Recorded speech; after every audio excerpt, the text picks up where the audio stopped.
Blessed Sunday morning po, isa pong pagbati mula sa MIBC Silangan. Purihin po ang Panginoon at tayo po ay binigyan ng kalakasan sa umagang ng linggo pong ito kung po tayo malayang makasamba sa Kanya. Ngayong araw pong ito ay batiin muna natin ang good morning si Pastor Mike and Ma'am Joyce. Morning din po sa mga kapatiran na nandito sa simbahan at sa mga nakakasama po namin online. Bago po ang lahat, batiin po muna natin ating mga bisita. Mami Michelle Arboleda, amen. Si Angela, amen. JL, amen. And si Baste, amen. At si Shaira, amen. Okay po, ihanda na po natin ang ating mga sarili. Napakabilis lang po ng panahon dahil tayo po ay nasa kalagitnaan na ng Marso. Talagang ang mga edad natin ay mabilis ding nadadagdagan. At this point po, ihanda na po natin ang ating mga sarili sa ating gawain. Tayo po ay pangungunahan ni Sister Carlota for the scripture reading. And then Sister Agnes will be our chorus leader. Followed by po mag-opening prayer. Samahan niyo po kami sa aming congregational singing. At special number po natin ay si Sister Stella. Tayo po ay tumayong lahat at magsimula na po tayo.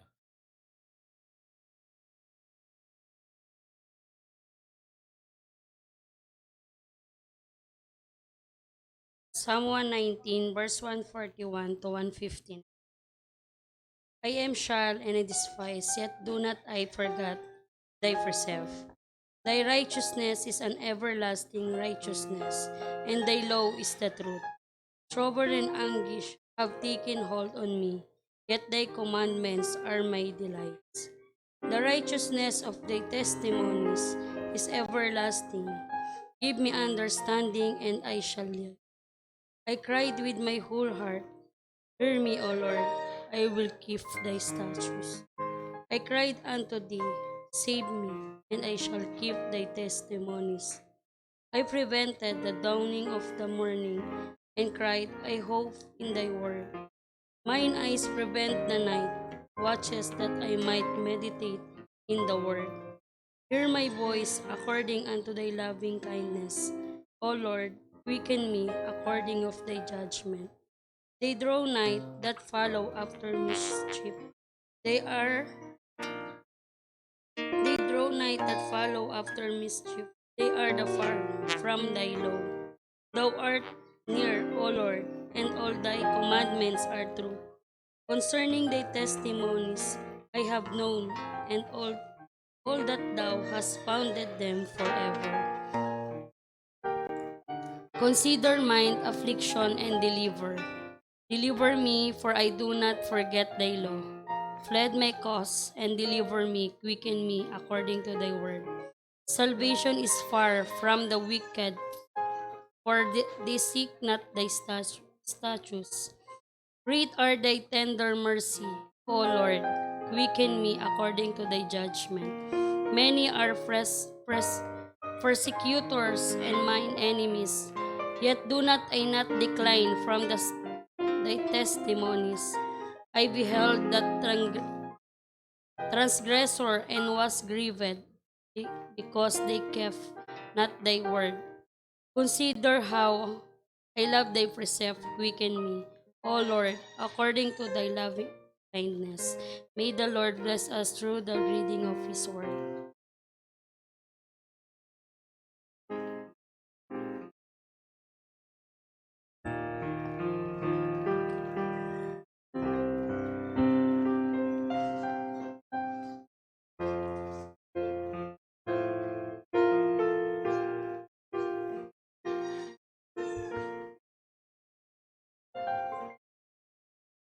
Amazing grace, how sweet the sound that saved a wretch like me.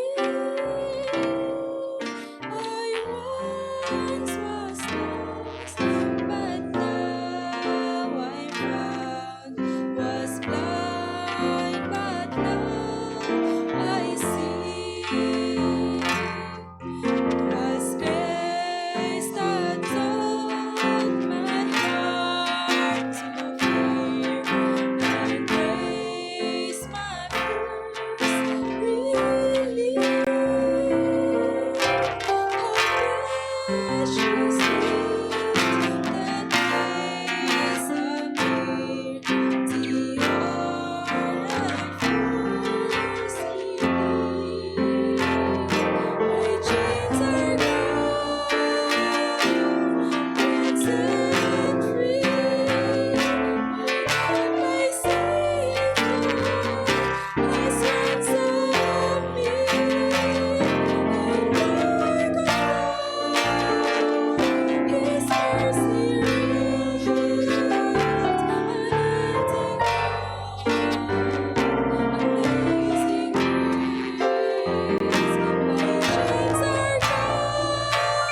Tayo po'y manalangin. Manaming makapangyarihan sa lahat na nasa langit. Kami nagpapasalamat sa pong araw na inyong itinakda upang kami malaya makasamba sa inyo. Palain niyo po ang bawat naririto, Panginoon, maging ang nakakasama namin sa inyong papawid. Hawakan niyo po si Pastor Mike at bigyan siya ng wisdom sa kanya pong paglalahad ng inyong salita, Panginoon. Maging ang mga makikinig sa inyong salita, ibigyan niyo ng pusong nakikinig. Ingatan niyo kami, Panginoon, lalo na sa sakit na kumakalat ngayong panahon na to, habang kami po ay nagtatapat sa inyo, Panginoon. Hawakan niyo rin po ang bawat tatayo sa likod ng pulpitong ito. Choir, special numbers. Panginoon, mga instrumentalist namin, bawat nakaupo, nakikinig dito sa bahay-sambahan niyo, Panginoon. Maraming po salamat, Panginoon. Pagpalain niyo kami ngayong araw po na ito. Kaya amin dalangin sa pangalan po na aming Panginoong Jesus. Amen at amen. Samahan niyo po kami sa pag-awit. Ang mga letra po ay nasa inyong harapan. Thy word have I hid in my heart. Kantahin po natin ang 4 na stanza po na ito. Samahan niyo po kami.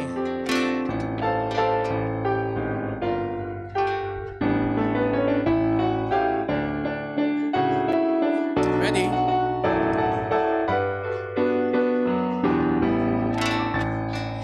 Thy word is a lamp to my feet, a light to my path always, to guide and to save me from sin, and show me the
In my heart, there rings a melody. Iwawit po tayo sa Panginoon.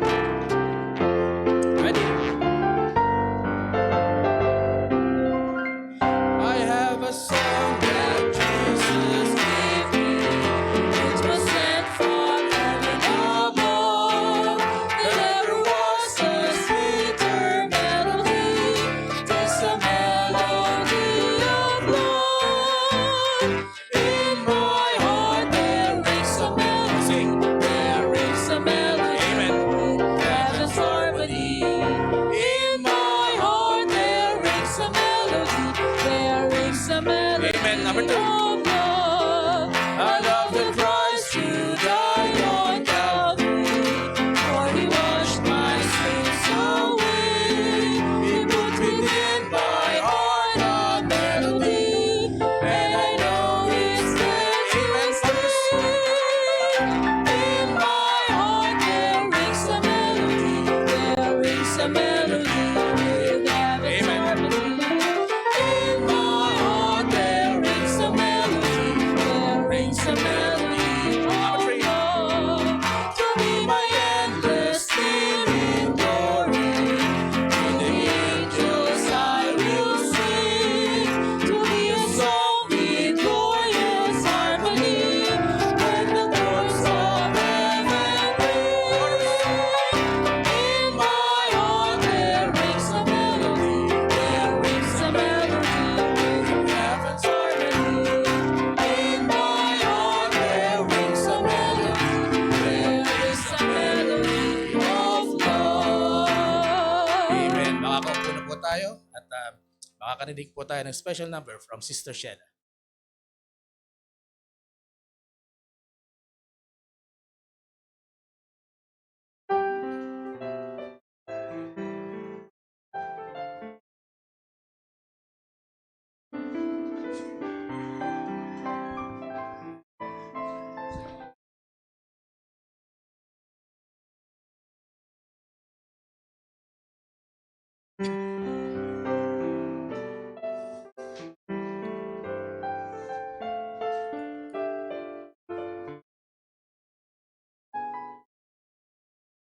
God never moves without purpose or plan. When trying his servant and molding a man, give thanks to the Lord, though your testing seems long.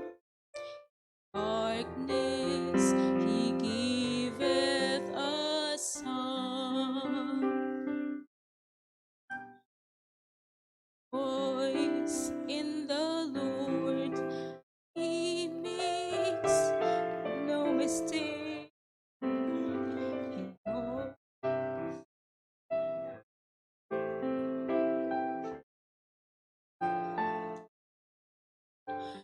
For when I am tried and purified, I shall come forth as gold.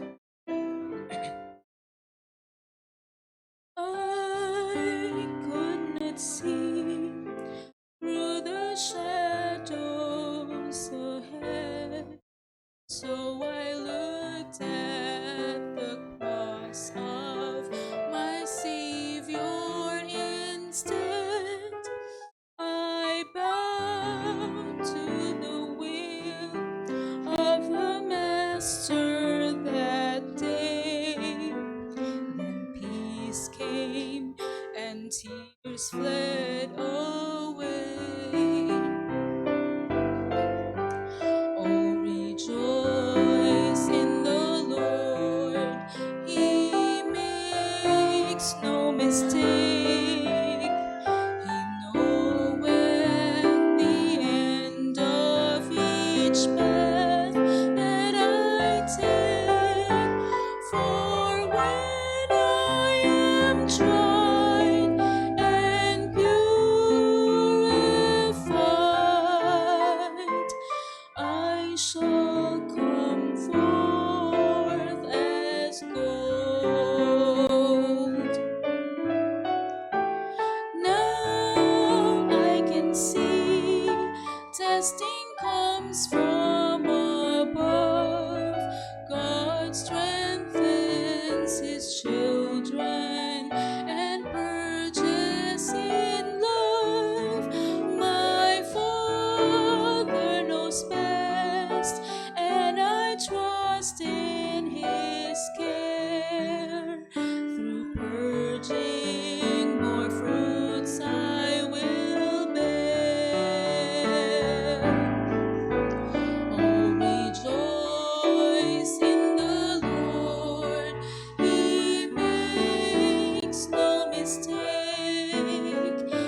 Maraming salamat sa mga nagministeryo po sa atin sa umagang ito. Maraming salamat at purihin ang Panginoon maging sa mga tumutugtog, sa mga nag-ooperate ng ating logistic, ating OBS, ang ating choir, maging ang ating special number. At salamat Ma'am Sheila. Sabi ni Job ay, "But he knoweth the way that I take. When he tried me, I shall comfort as gold." Kaya lahat po ng pagsubok, kapag ito ay tumaan ka, parang apoy, ano? Para kang dinadaan sa matinding ningas ng apoy, parang gusto mo nang bumigay, ano? Pero makita po natin na may biyaya ang Panginoon. Kapag iyan po ay nalagpasan natin, tayo ay nagmimistulang mga ginto na kumikinang. Ang sabi ng isang pag-aalahero na gumagawa ng mga alahas, yung mga nagtutunaw o yung mga gumagawa nito, sabi, papaano nyo itinitigil ang pag-init? Pagka natunaw na, dahil hinihiwalay yung mga dumi, hinihiwalay yung mga hindi purong ginto, hanggang kailan nyo itinitigil ang init? Kapag ka nakikita na namin yung mukha namin doon sa aming niinit. Pag meron ng reflection. Okay, ano ibig sabihin? Kapag nakikita natin yung reflection na yon ay biyaya ng Panginoon na buhay pa tayo. Nakaya pa, na nakapagpatuloy pa tayo. Alright? At mamaya magbibigay ako ng ilang detalye sa ating gawain. Dahil nga po sa nagkaroon ng pag-uusap ang mga ilang mayor, city mayor, municipal mayor sa buong NCR regarding po sa tinatawag na unified curfew. So mamaya po magbibigay tayo ng detalye dyan at kaya may konting pagbabago sa mga schedule. Umayo po tayong lahat at magandang umaga po mga kapatid, maging sa mga bisita natin, ang mga anak ni Mami Michelle ay nandito, okay, ang mga kaibigan po natin ay nandito, may mga young people din tayong kasama, and still we are observing the protocol inside the church. Meron tayong face mask, meron tayong mga naka-face shield, we still serve the social distancing, meron tayong, anong tawag doon Brother Lester, yung binabaril, yung thermal scanner, still have the alcohol dyan, meron po tayo yan. At tulad po ng ating panawagan, kapag meron talagang hindi maganda ang pakiramdam, huwag nang pilitin. We do understand kung ano po ang kalagayan ng ating panahon ngayon. Pag masakit ang ulo, may lagnat, at mukhang hindi kakayanin, ano yan, hinga muna natin, at mahirap na tayo po ay maka-apekto. Alam nyo naman, kapag ikaw ay nalamang may sakit na napapanahon ngayon, dati dinadamayan ka ng pamilya mo. Ngayon, hindi. Buong barangay nakatingin sa'yo. Buong community mo nakatingin sa'yo. Alright, magbasa na po tayo ng salita ng Panginoon. This is a part 2 message ng ating pinag-aralan last Sunday, Jesus, the Resurrection, and the Life. This is the part 2. John chapter 11, verse 18 to 27.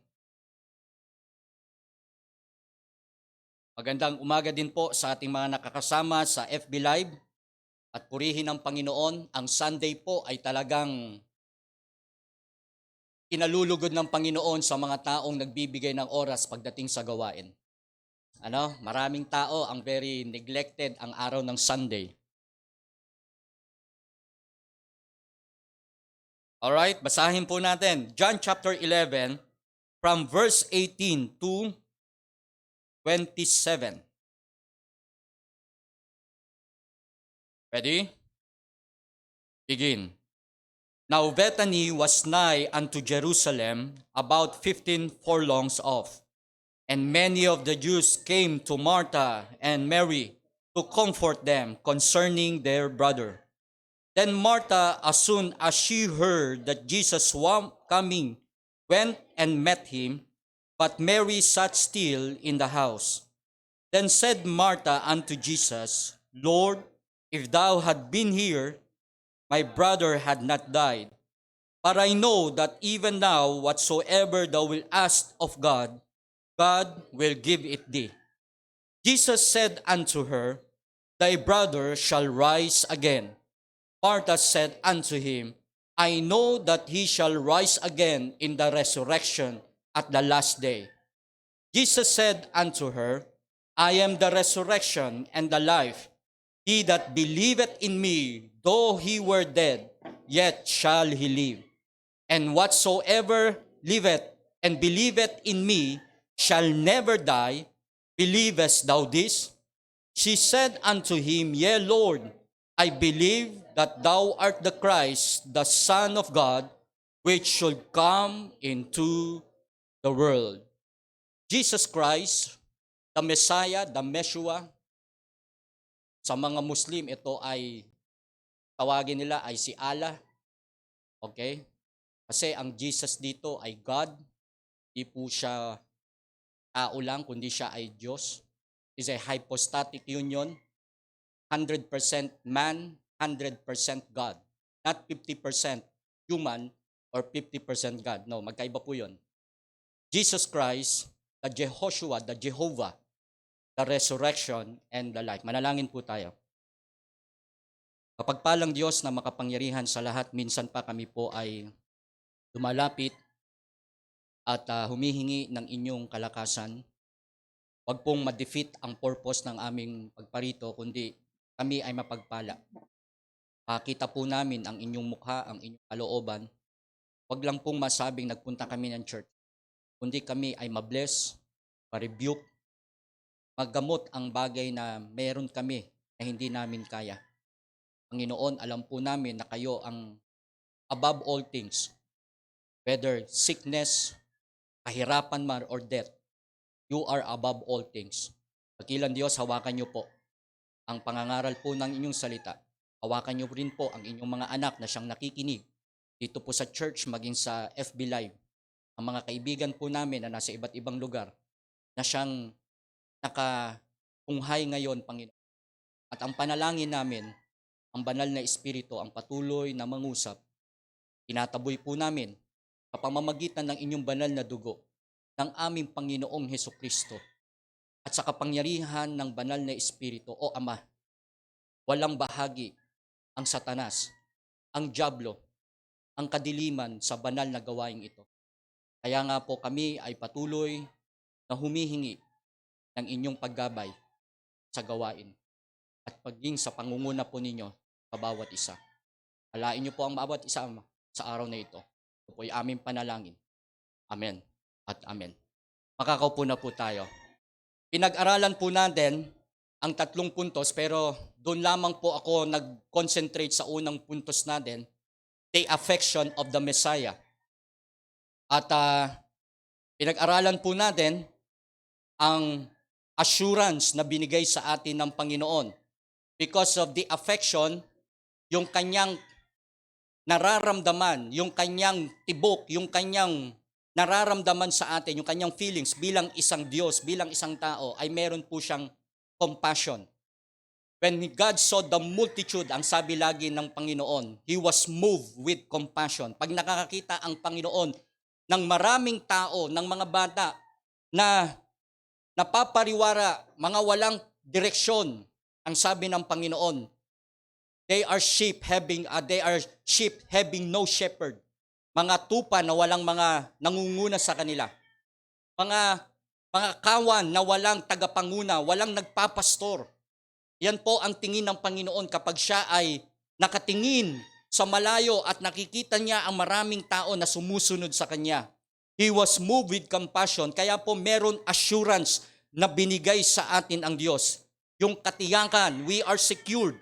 At ang sabi po ay meron tayong assurance of salvation. Katiyakan ng kaligtasan. Hindi lamang po ang katiyakan ng kaligtasan, kundi yung katiyakan ng pag-asa.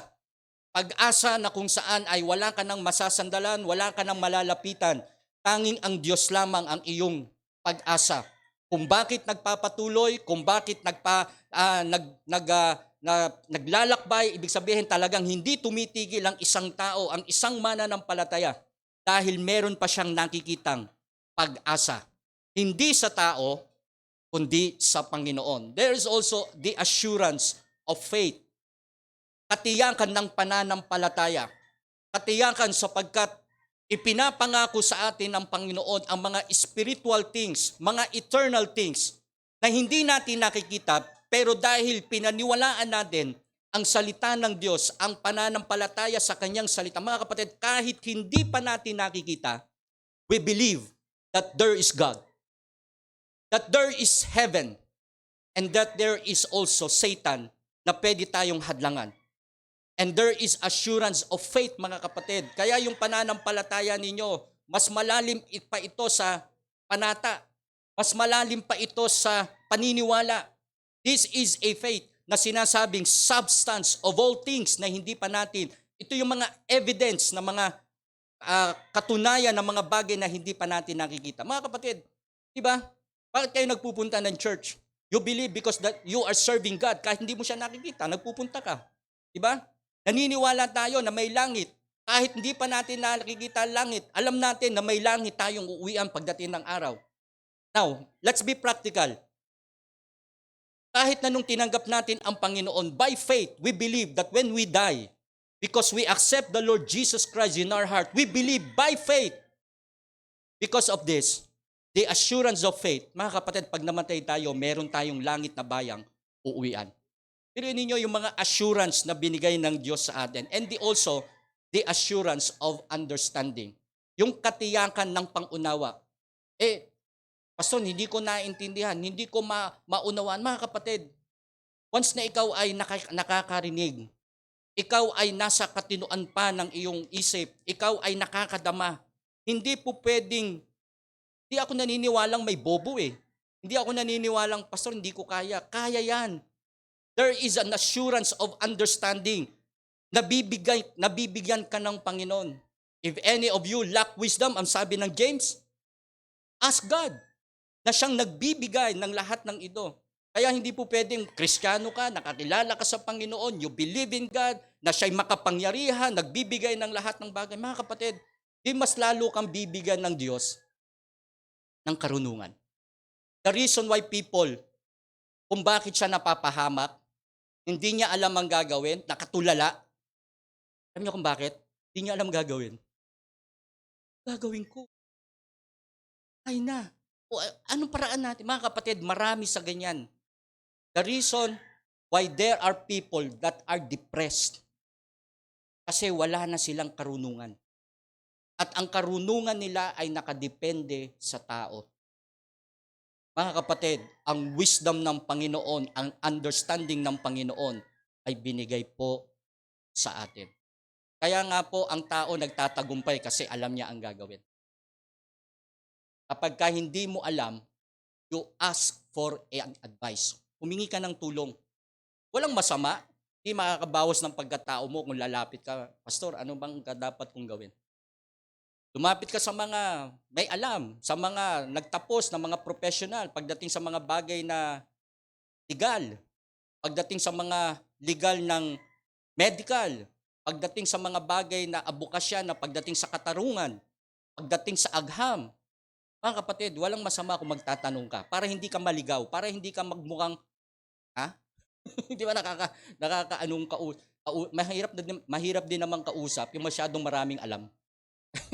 Ang hirap naman nung ganon. Wala ka pang sinasabi, ay alam ko na yan. Mahirap naman ganon mga kapatid. Huwag naman tayo masyadong boastful at masyadong mayabang. Yung sinasabi nun, alam ko na yun. May mga taong ganyan. Mag-ingat din naman po tayo sa ganyan. Now, ang karunungang ito mga kapatid na binibigay ng Diyos, pag natuto mo ang karunungan, iyan ang magdadala sa iyo sa pagpapakumbaba. Bakit? Alam mo palang matalino ka, hindi ka magyayabang. Dahil once na ikaw ay mataas na, wala nang rason para tumaas ka pa. Bakit? Mataas na eh. Okay? Pag andyan ka na sa kinalalagyan mo, at hindi ka na kayang itama, at hindi ka kayang i-correct, at sasabihin mo, wag ka nang umasa na mai-improve pa. Now, that is the affection of the Lord Jesus Christ. Now, the second one is the appeal of Martha. the appeal of Martha and Mary. Makikita po natin yung kanilang expectation and the expression of their appeal sa Panginoon. Ang sabi po ng binasa po natin sa verse 21, Then said Martha unto Jesus, Lord, if thou hast been here, tignan po ninyo yung appeal nila, yung kanilang expression at yung kanilang expectation sa Panginoon. They believe at naniniwala sila na ang Panginoon ay gumagawa ng maraming mirakulo at gumagawa siya at kaya nga siya sinusundan. Kaya nga siya talagang umiikot sa iba't ibang lugar sapagkat nagagawa niya ang lahat ng bagay. Mga kapatid, pero sa pagkakataong ito, yung pamilya na minamahal ng Diyos, yung pamilya na alam ng mga Hudyo na tinatangi ng Panginoon, mga kapatid, may dumating na problema. Ano po itong problema na ito? May sakit ang kanilang kapatid na si Lazarus. At ng mga oras na ito, mga kapatid, yung sakit na ito ay kamatayan. Ang sabi ng Panginoon, our friend Lazarus sleepeth. Ang sabi ng Panginoon, natutulog lang. Ito ay paningin ng Panginoon sa kanyang sinasabi sapagkat ang lahat ng mga banal na kumilala sa kanya ay hindi patay. Natutulog lang. Ang sabi ng Panginoon sa verse 11, our friend Lazarus sleepeth, but I go that I may awake him out of sleep. Kaya mga kapatid, napakasarap malaman sa mga nanonood sa atin, sa mga kaibigan natin, na kapag ikaw ay nakakilala sa Panginoon, may pangako ang Diyos sa atin. And now, the expression of these sisters, itong magkakapatid na ito, sabi niya, Panginoon, kung andito ka lang, ang sabi sa Tagalog, kung andito lang kayo, if thou hast been here, my brother has not died. Parang sinasabi nila, Panginoon. At sinisisi nila, Panginoon, kung andito ka lang. Sana hindi mo muna inuna yung mga taong nandyan. Inuna mo muna sana kami. Tingnan niyo po yung kanilang expression at yung expectation na ibinibigay nila sa Panginoon. Mga kapatid, ang pinakamasakit sa isang buhay ng tao, nag-e-express ka ng bagay na gusto mong sabihin at pag nasabi mo ito, ano ang kasunod? You will expect something in return. At kapag hindi naganap yung bagay na inexpress mo at yung ninanais mo na makarating sa'yo, mga kapatid, mabibigo ka. Now, ano po ang mga dapat natin tandaan para maiwasan po natin ito? Now, stop expecting them to always do the right thing based on your standard. Yung bang ine-expect mo yung mga taong gumawa, dahil iyon ang palantuntunan mo, kinakailangan ganun din ang mga tao. Mga kapatid, kapag ganon, mabibigo tayo. Iba't iba ang upbringing natin sa church. Dito sa church, we are one as a family. Pero pag lumabas na po tayo, kanya-kanya na tayo ng mga kultura, ng mga aral, ng mga natutunan sa loob ng bahay. Kaya pagdating yan, nasa loob yan, nasa labas yan, may mga pamilyang maayos, may mga pamilyang magugulo, okay? May mga pamilyang simple lang ang buhay, may mga pamilyang nakakataas. Pagpunta niyan sa church, na-encounter ni pastor ang iba't ibang ugali. Tama? Iba-iba ang mga mood, iba-iba ang ugali, iba-iba ang mga pananaw natin dito. No, mga kapatid, stop expecting them. Always do the right thing based on your standard. Mga kapatid, may standard ako. But I will not base my standard para sabihin dapat ganito rin kayo. Time will come. Darating ang panahon na magiging ganun din. Pero hindi dapat bigla-bigla. Unti-unti lang. Kayo din, mga magkakapatid. Diba? Minsan nga, kayo na nga magkakapatid, nag-aaway pa kayo. Bakit? Kasi may mga expectation kayo. Ginagawa ni mami kay kuya, dapat gawin din sa akin bilang bunso. Ako naman bilang bunso, bakit ako lagi Mga kapatid, minsan nagkakasisihan. Nagkakabutasan. Mami Carlota, maliliit pa mga anak mo. Hintayin mo, pag naglakihan na yung mga yan. Brother Lester, nag-iisa lang, walang problema. Sino rito ang 4 kayong magkakapatid? Na lahat kayo ay nag-e-expect ng the same treatment from your parents. Hindi naman pare-pareho. Ako bilang magulang, iba ang magiging trato ko sa anak ko dahil iba yung kanyang kapasidad. Iba yung kanyang nararamdaman, iba yung kanya. Pero mga kapatid, pagdating sa pagmamahal, pare-pareho yan. Pagdating sa need, pare-pareho. Now, mga kapatid, yung expectation, napakahirap. Stop expecting them to be perfect. Para hindi ka ma-disappoint. Kasi, perfecto ko. Kailangan lahat kayo perfecto, mga kapatid. Delikado yan. Stop expecting them to agree with every words you say. May sinasabi ako, minsan hindi a-agree sa inyo. Pero ayon sa salita ng Panginoon, based on His Word, pagdating sa kasalanan, pagdating sa doktrina, pagdating sa lahat ng katuruan, mga kapatid, sasabihin ko. And I'm expecting na lahat hindi a-agree. Yung iba, laban sa inyo, yung iba parang hindi sasang-ayon. Pero mga kapatid, lahat ng mga bagay na sasabihin ko will be based on the Word of God. And that must be the agreement na meron po tayo. Now, kung ako yung nagsasalita at wala na sa salita ng Panginoon at parang may pagkatao na at may pagka-diktator na ang dating ko, mga kapatid, pwede na kayo magsalita. Pastor, hindi na sa Biblia yung sinasabi ninyo. Now, hanggat ito ay nakasaad sa kanyang salita, ito po ay sinasabi ng Panginoon, pag-agree po tayo na tayo po ay sumunod. Kung papaanong ang pastor, ang lingkod, ang aking pamilya ay nag-a-agree sa Word of God, mga kapatid, let us do the same thing. Kapare-pareho po natin gawin. Ang sabi po rito, to avoid this expectation, stop expecting to read your mind.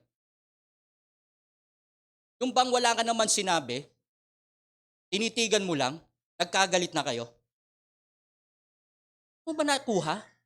Yan, nagkakasimula na ganyan. Hindi mo ba nababasa? Hindi mo ba nakikita sa mukha ko?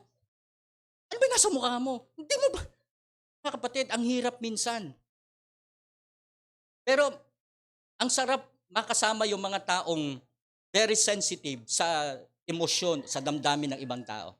Yung hindi mo agad papatulan, subukan mong patulan yung mainit ang ulo. Hindi kayo magkakasundo. Kahit hindi naman siya magsalita, pagka nakaganyan na yun, alam mo, kapatid, huwag mo nang bidruin. Huwag mo nang asarin. Now, hindi po lahat ng kaisipan nababasa natin at hindi natin mababasa ang kaisipan ng tao. Kaya nga po, kapag tayo ay nag-i-expect, should be without condition. Talk without bad condition. We have to give without any reason. At ang sabi rito, most of all, we have to care people without any expectation. Kaya kapag may ginagawa po tayo para sa tao at ginagawa natin ito para sa Panginoon, gawin man nila to o hindi, basta gawin natin lahat para sa Panginoon. Now mga kapatid, ano po yung naging expectation? Ano po yung naging expression ni Martha, ni Mary? Ang sabi rito, Panginoon, kung ikaw lamang ay nandito, hindi sana namatay ang aming kapatid. Ito po ay, kung babasahin po natin ito, hindi pa kaagad bumalik ang Panginoon at pinuntahan ang magkakapatid na ito. Nung dumating ang Panginoon doon sa bangkay na si Lazarus, 4 na araw na siyang patay. Kaya pag binasa niyo po rito, nung sinabi ito na ang Panginoon ay parating na, si Jesus Christ ay papunta na, sinalubong siya ni Martha, sabi niya, Panginoon, kung dumating ka lamang. Pero alam niya ang pangako ng Panginoon. Alam niya ang tungkol sa salita ng Diyos. At ang sabi rito, but I know, ang sabi ng verse 22, that even now, whatsoever thou will ask of God, God will give it. Mga kapatid, alam niya. Subalit nadadala siya ng kanyang damdamin, nadadala siya ng expectation na dapat nagtitiwala siya sa Panginoon, mga kapatid. May ganun ba tayong senaryo sa buhay natin? Alam natin ang salita ng Diyos, umaatin tayo ng church, nakapagbabasa tayo ng salita ng Diyos, and we know all the promises, pero ang kulang natin, magtiwala sa kanyang mga salita.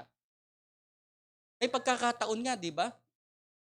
Nagtitiwala tayo sa tao, pero pagdating sa Panginoon, kulang-kulang ang pagtitiwala natin. Now, kung lahat ng tao nagtitiwala sa Panginoon, sabihin ko po sa inyo, lahat yan nasa church. Nasa church lahat yan. Hindi sila didepende kung anong trabaho meron sila. Hindi sila didepende kung anong hanap buhay na meron sila. Kahit may kaibigan sila, anuman ang kanilang kalagayan sa buhay. Mga kapatid, magtitiwala sila sa Panginoon at makikita mo sila sa church. Bakit hindi pupunta ng church? Kasi dapat may unahin eh. Kasi dapat merong puntahan eh. Kasi dapat ganito, ganyan. Mga kapatid, minsan, sabi ko nga, kailan kaya ako bilang pastor, kailan kaya ako pwedeng magbakasyon? Alam nyo, alam po ninyo, sa FB Live natin, merong nanonood dyan. Ano sasabihin? Ang sinasabi niya, Pastor, pa kayong assistant? Bakit parang kayo lahat ang gumagawa? Sabi niya ganun. Sige, magbakasyon po kayo. Tignan lang po ninyo ha, hindi natin ito member, okay? Kung habang siya ay kinakausap ko, natutuwa ako sa kanyang mga binibitawang salita. Nararamdaman ko yung care na sinasabi niya. Pastor, ganito ha, maglagay kayo ng araw na magpapahinga kayo. Kasi hindi kayo Superman. Sabi niya gano'n. Oo nga, no? Salamat sa Panginoon. May mga natitrain na. Purihin ang Panginoon. May natitrain na. Hindi tayo nagte-train para pumunta lagi sa church. We are training leaders someday that will become great leaders one day. Kayong mga nakaupo dyan, I'm praying. Yan, nandun yung salitang expectation, pero I'm praying na one day, hindi lang kayo nakaupo dyan. Kayo ay pagpapalain ng Diyos at bibigyan ng mga katungkulan one day. Now, mga kapatid, alam ni Martha kung ano yung binitawang salita ng Diyos. Sabi ng verse 23, Jesus said unto her, Thy brother shall rise again. Huwag kang matakot. Ang kapatid mo na si Lazarus ay muling mabubuhay. Now, para masira itong expression na ito, sapagkat mga kapatid, talagang hagulgul eh. At kung babasahin nyo pa to mga kapatid yung buong bayan ng Hudyo yung mga taga Jerusalem umiiyak sa kanila Hanggang sa ang Panginoon sa sobrang pagtatangis ng mga tao, nakita niya si Martha umiiyak, nakita niya si Mary lumuhod sa kanyang paanan, tapos lahat ng mga tao na nasa paligid ay umiiyak. Mga kapatid, nadala ang Panginoon. At ang sabi ng verse 35, the shortest verse dito sa Bible, and Jesus wept. Umiiyak ang Panginoon at naluha ang Panginoon. Na sinasabi niya mga kapatid, mga anak, hindi nyo ba alam kung ano ang ginagawa ko sa mga tao? Si Lazarus ay muling mabubuhay. Now, there is an answer. Kaya nga yung word na drop, D-R-O-P, para mawala itong expectation na to, we have to depend on Him. We have to rely on Him. And we have to obey God's word. And we have to present all to Him. Para lahat ng expectation, lahat ng expression na meron po tayo sa sarili natin, mawala. Kasi mga kapatid, yung appeal napakasobre. Di ba? Yung sinasabi nga natin na yung pagiging importunity ng isang Kristiyano pag siya'y nagpe-pray. Dinidemand niya yung sagot ng Panginoon na parang inuutusan niya ang Panginoon na, Panginoon, kailangan ko ito. Panginoon, ngayon din kailangan ko. Mga kapatid, mag-ingat tayo sa mga ganong panalangin. The importunity of supplication na tinatawag. Walang masama kung talagang Panginoon, tulungan nyo kami. Pero alam ng Panginoon, alam ng Diyos kung ano ang nasa puso natin, kung ang paghingi natin ay may kasamang talagang pagpapakumbaba. Kasi mga kapatid, may mga paghingi tayo sa Diyos na ang hinihingi natin ay para sa laman natin. Para makita ng mga tao na may pagyayabang tayo. Mga kapatid, hindi ibibigay ng Diyos yan. At kung minsan minamanipulate natin at inuutusan natin ang Diyos para ibigay sa atin ang mga bagay na ito. Now, nung nakita ito, Ma'am Sheila, nararamdaman ko kasi mga kapatid, itong week na ito, itong month of March na ito, sunod-sunod ang kamatayan na nangyari sa Marikina. Hindi biro. Nauna, ang father ni Ma'am Sheila, hindi pa nakakarating yung bangkay dito, meron na agad kinuha. Pamilya din sa o Santos family. Si Kuya Nestor. And we are praying na sana'y maging maayos ang lahat dahil namatay sa Saudi, maging maganda ang lahat ng pag-aasikaso. Mga kapatid, within just a span of, nung namatay, after 2 weeks ba, sumunod na si Kuya Nestor. Habang hinihintay natin ang mahal sa buhay na nasa Saudi. Mga kapatid, ano yun eh? Sa ibang hindi mananampalataya, malas yun eh. Bakit? Sukob daw yun eh. Hindi pa naililibing eh. May sumunod na naman eh. Oh, hindi tayo naniniwala sa ganyan. Lahat ng bagay ay appointed ng Panginoon. Hindi dahil namatay sa COVID, hindi dahil namatay sa cancer or sa sakit sa puso. It is appointed unto man wants to die. Ang mga kapatid, hindi natin tinake for granted o yung bang sabihin natin, Panginoon, inuutusan namin kayo. Hindi ganoon. Panginoon, kung ano ang kalooban nyo. Mga kapatid, sabi ko nga, kung ito ay pagpe-pray natin ng 2 months, 3 months, dahil ang sabi ng DFA o ng mga may cases katulad nung nangyari sa Bilyamiel, abutin pa ng 2 to 3 months. Mga kapatid, sa pag-aasikaso ng mag-asawang ito, wala pang 1 buwan, dumating yung bangkay na hindi nila alam. Tama ba, Ma'am Sheila? Even yung ospital ay hindi alam na nakarating dito yung bangkay. At pagkatapos yan, ang isa sa miracle na ginawa ng Diyos, may mga kasabay si Kuya Buddy o may mga ahead pang mga namatay na hanggang ngayon ay nandun pa. Na naunahan ng katawan ng Kuya Buddy na napunta rin. Ano nyo po yung miracle na ginawa ng Diyos? Na kung ang expectation natin ay Panginoon, actually nung ating bago namatay si Kuya Buddy, ang prayer natin ay, Panginoon, maawa kayo, mabuhay siya.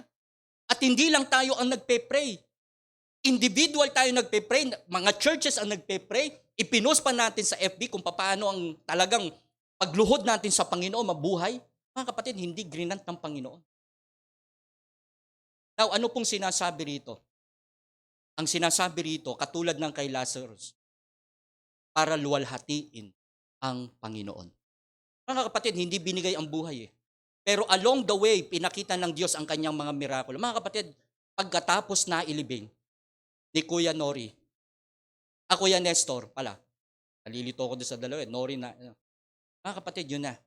Biglang dumating na yung kay Kuya Buddy. Very smooth. Salamat sa Panginoon sa mga nanood. Salamat sa Panginoon, may church. May mga kaibigan na yung isang pamilya, isang individual na nagkakaroon ng kapighatian, mga kapatid, nagiging malakas dahil sa pagbati at pakikiramay ng bawat isa. Piliin ninyo, kung iyan ay naganap sa isang taong nang naglilingkod, sa isang taong nagtitiwala sa Panginoon, kung iyan ay naganap sa buhay ng isang taong may pananampalataya sa Diyos, mga kapatid, paano sa isang taong hindi naglilingkod sa Diyos? Get the point? Paano sa isang taong hindi naglilingkod sa Panginoon? Paano ang isang taong malayo sa Panginoon? Siya makakakuha ng comfort. Salamat sa Panginoon, may salita siya. Ang sabi niya sa magkapatid, para mabigyang kaluwalhatian Panginoon. After that, kinabukasan, may namatay na naman mga sa Marikina. Kahapon. Sulit ang buhay ng matandang, ang isa sa mga oldies natin sa Marikina. Wala tayong mga ilang gawain dahil talagang sunod-sunod yung mga nangyari. Sabi ko nga, paano kaya pag nangyari ito sa Silangan? Pagamat merong nangyari ng ganyan, naganap sa atin, naintindihan ko. Napakabigat. Lutang ang utak mo, hindi mo alam ang gagawin mo. Mga kapatid, the expression and the expectation, para mabali yan, you have to depend on the Lord Jesus Christ. You have to rely on Him. Ang sabi ng Biblia, Psalm 9:10, and they that know thy name will put their trust in thee. For thou, O Lord, hast not forsaken them that seek thee. Psalm 18 verse 30, as for God, His way is perfect. The word of the Lord is tried. He is a buckler to all those that trust in Him. Mga kapatid, huwag tayong umasa, huwag tayong mag-expect sa takbo ng mundo na meron tayo. Katulad po, pagkatapos ng Sunday ngayon, pagamat ang Marikina nag-impose na ng curfew, ewan ko dito sa Silangan kung meron na. Unified na. Nationwide. Bawal na ang bata sa labas ng alas 10 ng gabi. Kakaroon uli ng higpit sapagkat dumadami na naman ang ating cases sa church, sa community natin. Hindi na po yung COVID-19 ang kaso. Yung variant COVID na galing ng UK ang nagpapadami po ngayon. Don't know how true, ha? Sabi nila, magbilang ka lang ng after 3 years, yung binaksin sa'yo, may epekto na. At hindi maganda. At yung isa namang pastor na kausap ko, dogma sila na hindi sila magpapa-inject kasi iyon daw ang nagiging cause para mas lalo kang magkasakit. Don't know kung ano magiging mangyari po dyan, pero kailangan po natin ng wisdom ng Panginoon. Now, I'll end with my message. The appeal of Martha and Mary, yung kanilang expression at kanila yung expectation, mga kapatid, grabe. Alam nila ang salita ng Panginoon, alam nila ang pangako ng Diyos, pero nandun pa rin yung bagabag sa kanilang puso. Mga kapatid, Jesus Christ, He is the resurrection. Maging comfort po natin ito. Namatay si Lazarus, pero ito'y natutulog lamang. Mga kapatid, pag binasa ninyo, nakalagay sa tomb, tinanggal yung bato, ang sabi ng Panginoon, Lazarus, come forth. Mga kapatid, sa salitang yon, si Lazarus ay muling nabuhay. Maraming agam-agam, ha? Maraming problema, nag-iiyakan yung mga tao. Siguro dito na uso yung kinuha ng mga Chinese, yung pag may patay, may taga-iyak. No? Yung mga bayaran po yan, pagpunta ka ng Binondo, may mga, ano tawag doon? Crying ladies. Crying ladies talaga tawag doon. Na mas malakas ang iyak mo, mas mabisa. Mas malaki. O, totoo yan. Sabi ko sa inyo, merong ganyan. Gawin kaya natin dito yan. Ano? May taga-iyak dito, tapos may choir dito, may tutugtog dyan, may taga-iyak, okay. Pero habang lumalakad yung karo niyan, may taga-iyak din. Naku, talaga naman ang tradisyon ng tao. Maraming salamat sa Panginoon, sa kanyang mga salita. Mayo po tayong lahat.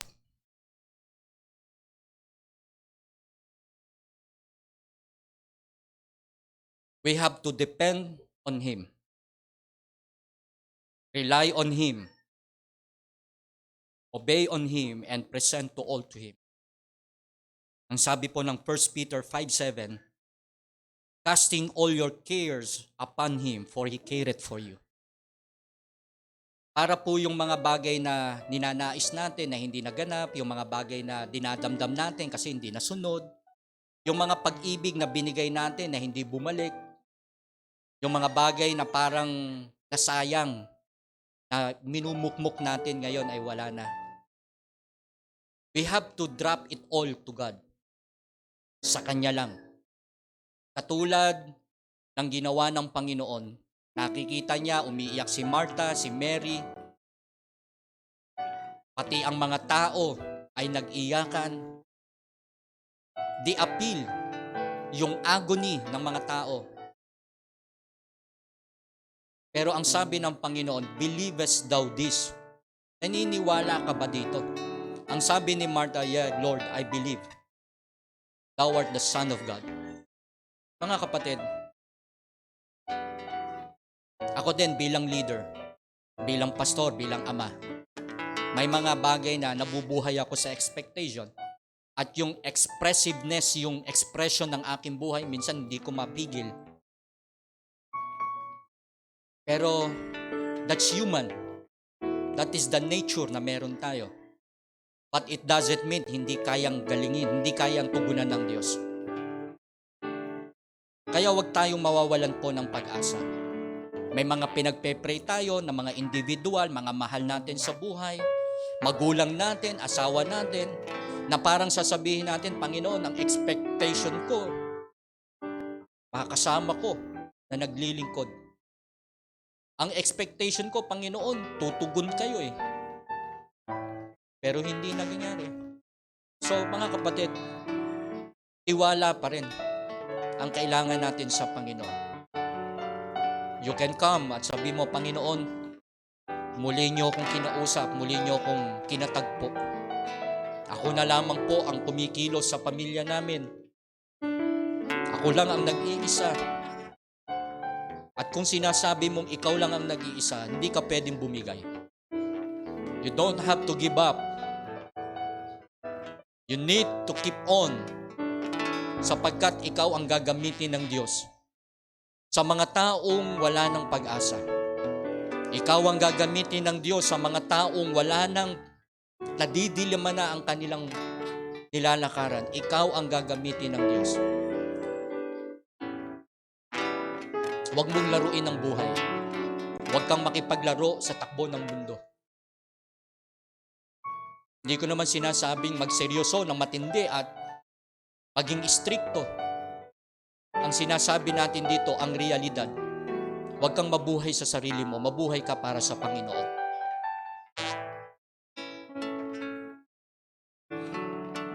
You can come, sabi mo, Panginoon, maraming salamat.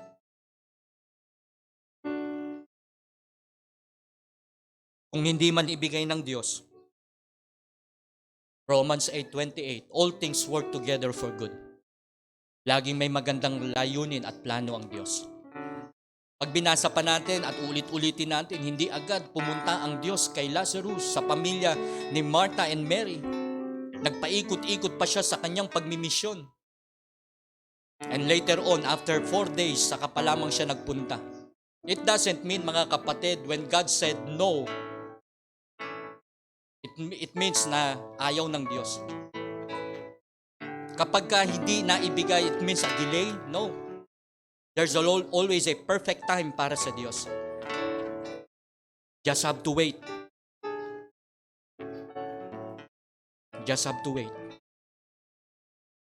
Makikita mo sa tamang panahon, makikita mo na kalooban niya ang nasusunod.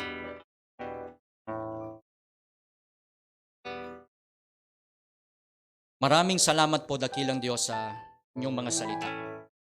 Pagpalain po ninyo ang mensaheng ito na binigay po ninyo sa bawat isa. Palakasin niyo po ang mga kapatiran, ang mga nakikinig. Kami po na umaasa sa inyo ay huwag pong mabaliwala. Nananampalataya kami na ang kalooban niyo po ay maganda para sa kapanahonan. Panginoon, patawarin niyo po ang bawat isa kung may pag-aalinlangan. Patawarin niyo po kami kung kami po ay nagrereklamo. Dakilang Diyos, panghawakan po kami sa inyong mga salita. Pagpapalain niyo po ang bawat isa.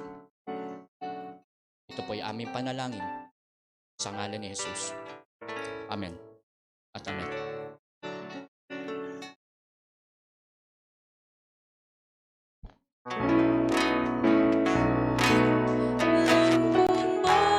May magagawa ang Diyos. Alam kong may magagawa ang Diyos. Kung ako'y magtatapat sa Kanya'y maglilingkod, alam kong may magagawa ang Diyos. Amen. Maraming salamat po sa mensahe. Very timely message po para sa encouragement bawat isa. Dadako na po tayo sa ating offering at kantahin po natin ang unang 3 stanza ng One Day habang naghahanda po tayo sa ating mga kalooban. Samahan niyo po kami.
Mayo po tayong lahat at tayo po magpasalamat sa Panginoon sa mga ikapo at mga offering na ito na ibinigay po ng bawat isa. Maraming salamat po, dakilang Diyos, sa mga blessing na binigay niyo po sa inyong mga anak, sa mga trabaho, sa mga pinapasukan po namin, sa mga businesses, sa mga extra blessing, Panginoon.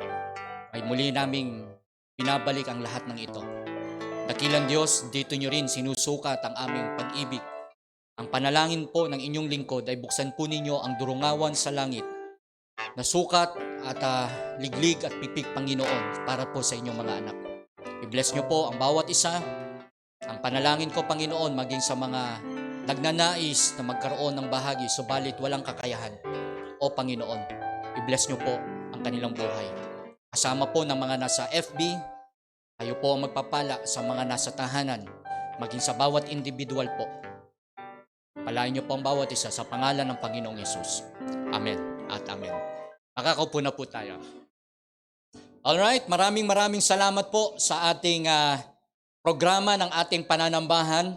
At tayo po ang ating mga kasama ngayon ay we welcome you. Maraming salamat. Meron pa tayong pangalan ng ating mga...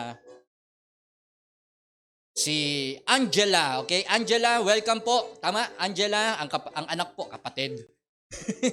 Ang anak po ni Mami Michelle, andyan ang si Paste at si JL. Yan, JL, welcome ha. Maraming salamat. Second time na ito, di ba? Okay? At purihin ng Panginoon, nakasama namin kayo. Isang pamilya po ito. Brother Cyrus, andyan din sa likod ha. At kasama rin po natin ang young ladies natin, ang mga tinuturuan nating dalaga dito sa Silangan. Ano pangalan? Si Agua, si Maylin, si Jessa May, si Tintin. Ayan. Welcome mga anak ha. Salamat. At doon sa likod ni Mami Carlota, meron din tayong kasama. Mga kasama ni brother. Sino nag-invite? Si kaibigan. Okay, tama ba? Anong pangalan nyo, anak? Danica at Zaira. Ira. Yan, Ira. Welcome po sa inyo. At itong kaibigan ni Angela, katabi rin ni Angela. Anong pangalan? Zaira din. Madami magkakapareho ng pangalan nito. Ano? Ayan, maraming salamat po. Maging sa mga nakasama po natin sa FB. Mga kapatid, pwede ba akong makarinig ng malakas na amen sa ating mga bisitang nakasama? Praise God. At maraming salamat din po sa ating mga nakasama sa FB Live, okay? Hindi ko nababanggitin yung mga nandito, po? Si Mami Irene. Okay, wala po siya ngayon pero nakasama po natin siya sa FB Live. Sister Alexis also, Kuya Marvin from Shuttle USA. And Sister Riza Fe Jimenez from Valenzuela. Zenaida de los Trinos Marcelo also. Maraming salamat po sa inyong pagsama sa ating pananambahan. Sister Olive Maximo. Ayan, maraming salamat po. Kasama po nila si Nanay LB at Brother June Maximo. Ma'am Susan Orara, okay? Maraming salamat po ang ating lola sa pananampalataya, okay? Ang ating Ma'am Sue. Renzi Santos also watching. Maraming salamat din po. Ma'am Baby Villamiel, maraming salamat. Robert Soriano also watching. Maraming salamat po sa inyong pagsama. And Remila Diaz Alegre also. Maraming salamat po. And Maria Ami Arca de Store. De Guzman Gate. Si Junior no? Okay, Junior. Maraming salamat po sa pagsama nyo sa pananambahan po natin. Ate Helen Ortiz Paras. Rudy Miranda. Yan. Maraming salamat po. Meron pa ba tayong binabati? Baka hindi ko kasi mamayang hapon ay wala na po tayong gawain. Si Brother BJ, okay, from Canada. Yung mag-asawang Brother BJ and Sister Mate. Okay, so maraming salamat po sa ating pananambahan. At pagkatapos ng ating benediction and prayer, doon na lamang po ako magbibigay ng announcement. Pero ang ating announcement po sa ating gagawin ay antabayanan po natin ang ating Bible study fellowship sa Zoom. Okay? I will encourage na lahat po ng mga members or yung ating mga nakakasama po ay mag-join po kayo. That will be launched out sa first week of April. Okay, pangungunahan po tayo ng Brother Lester at and Brother Sam para po diyan sa ating Bible Study Fellowship sa Zoom, okay? At kinakailangan po nating pagganahin yan sapagkat hindi po natin alam kung ano ang tinatahak nitong taong ito. So mabuti na pong paghandaan natin. Okay, nakikinig ba kayo mga anak? Mabuti na pong paghandaan natin sapagkat anytime na magkaroon na naman ng lockdown, hindi natin alam, at least nakaantabay po yung ating mga online services. Pastor, wala kaming internet. Pastor, mga kapatid, kung ikaw ay member, ang ating policy, isang pamilya, isang password. So meron tayong access sa lahat. Makakasama namin kayo. Now, gagawin po natin yan para magamit po natin ang ating technology at yung mga kapatiran natin na nasa ibang bansa, yung ba nasa UK, iba naman nasa probinsya, nasa Estados Unidos, makakamingle po natin sila. Okay, itong setup natin ngayon, one way lang po ito. Pero doon sa Zoom na gagawin ng Brother Lester and Brother Sam, doon po tayo magkakakitaan. Okay? Doon nyo makikita yung ating face-to-face fellowship at may mga magagandang gagawin po dyan sa programa po na yan. Okay? Plus, iba pa po yung ating Bible study na i-open bawat bahay. Kaya lang dahil po sa nangyari, dahil tumataas po yung cases ng ating COVID, so kinakailangan mag-ingat din po tayo. Alright, so yan po ang ating announcement. Mamaya ko na lang po ibibigay yung iba pag tayo po ay naka-off cam na po tayo. Okay, tumayo na po tayo. At tayo po ay magtatapos na sa ating pananambahan. Maraming salamat po uli sa bawat isa at tayo po ay tutungo na sa ating pagtatapos.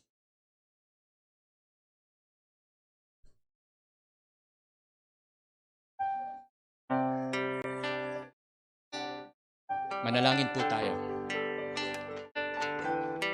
Dakilang Diyos na makapangyarihan sa lahat, minsan pa kami ay nagbabalik loob ng aming mga ginawa sa inyo. Na kayo rin po, Panginoon, ang nag-enable, nagpagindapat sa bawat isa. Kami po ay mga maruruming basahan, hindi karapat-dapat. Pero dahil po sa inyong habag at awa, kami po ay patuloy niyong kinakalinga, inaaliw ng inyong mga salita. O Panginoon, naway lagi namin po kayong mapaglingkuran.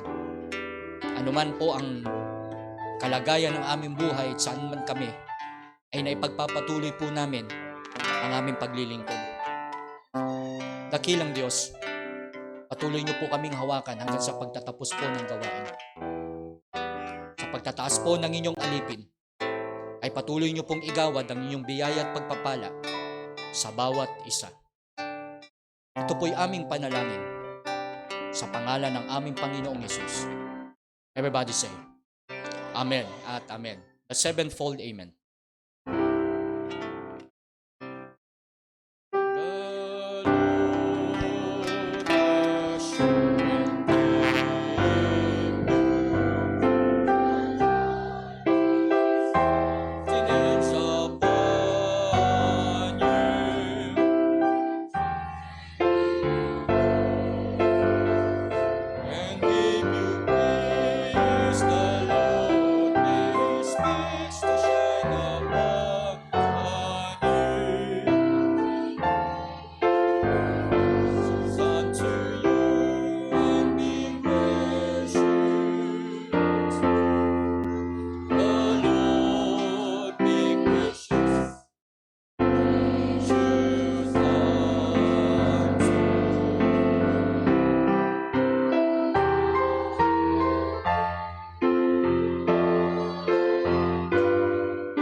Ligaya ng buhay.